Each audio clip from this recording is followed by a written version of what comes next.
Rohkeus on meille siivouslappeille sitä, että me uskalletaan ajatella asioita perinteisten ajatusmallien ulkopuolelta. Että jos asiakkaalla on ongelma, niin me lähdetään miettimään sitä vähän perinteistä poiketen. Ja näin meillä on tullut esimerkiksi drone-ikkunanpesupalvelu.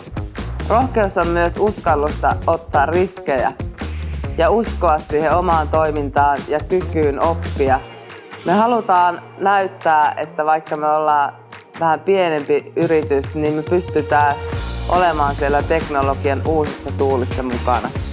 Me halutaan tarjota palveluja, jotka ovat nykyaikaisia, ja me halutaan kouluttaa meidän siivoojat siihen, jotta se meidän laatu on myös sitä ykköstä. Me ollaan laajennettu meidän palveluita rohkeasti. Me halutaan olla meidän monipalvelutarjoaja.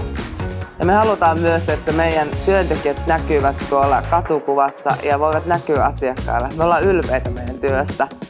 Me ollaan ylpeitä siitä, että me ollaan yhteiskunnan tukipilari. Meidän ammatti on tosi tärkeä ja koronan myötä siitä on tullut myös tosi arvostettu. Kiitos myös asiakkaille siitä, että olette rohkeasti valinnut meidät. Olette lähtenyt mukaan meidän uusiin perinteistä poikkeaviin menetelmiin. Kiitos työntekijöille, kun olette rohkeasti mukana kaikissa uusissa ideoissa. Ja kouluttaudutte ja laitatte itsenne likoon, kun tulee uusia juttuja.